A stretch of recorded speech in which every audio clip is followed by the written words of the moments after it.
Um, I'm going to train a lot better this year. Physically, next year I'll be in a better place. So I know as soon as this game ends, we're on the next season.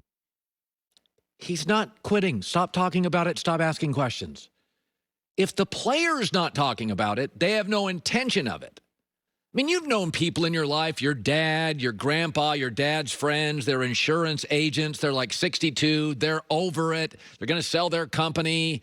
You know somebody's worked at a factory for years, and they're counting down the clock. And Tom is headed to a Super Bowl, asked a question, and pivots to, we're going to be way better next year. I'm not going to talk about his retirement. Listen, it kind of sounds ridiculous, right? They're going to be better next year. Well, there's no question they are. Think about this. Number one, he had a new offense for the first time in 20 years with no training camp. Okay.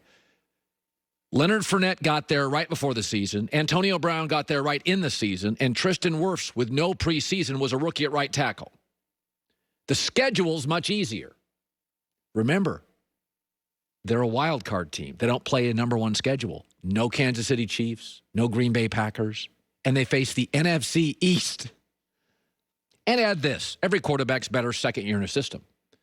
Here's another big break for the Buccaneers, is that Green Bay and Seattle are two of their big obstacles. We would admit that. Russell Wilson, Aaron Rodgers.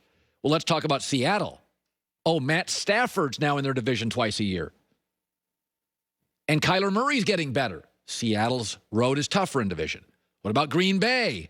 Oh, they have a number one schedule. Oh, by the way, they got a bad break. They face the NFC West, so they got to face Seattle, San Francisco, Arizona, and the Rams, and they also face the AFC North, Baltimore, Pittsburgh, Cleveland, and improving Cincinnati.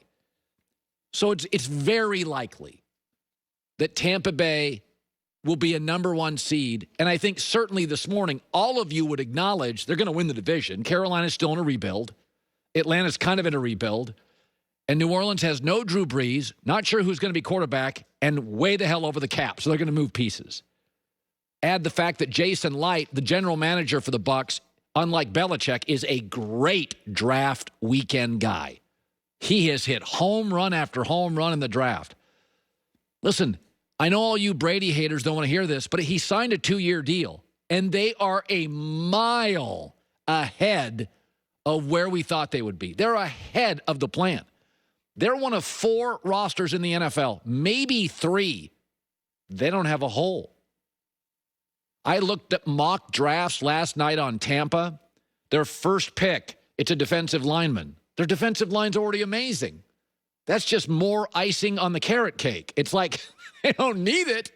They're literally at a surplus of talent at key positions. They don't have a need. They just draft best dude available. And that is a luxury about 3 teams in the NFL have. Even the Colts' excellent roster, they got to get another receiver. And that's an excellent roster. Even the Chargers' excellent roster, they got to draft a left tackle. Even the Rams' excellent roster, they could use a speed receiver, and I'd go on the defensive line again.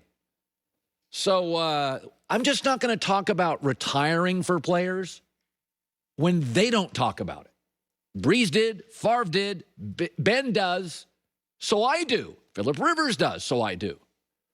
Basketball players, Michael Jordan hinted at it, I will. LeBron's not, Brady's not, I'm not. Okay, so the Deshaun Watson stuff just cracks me up.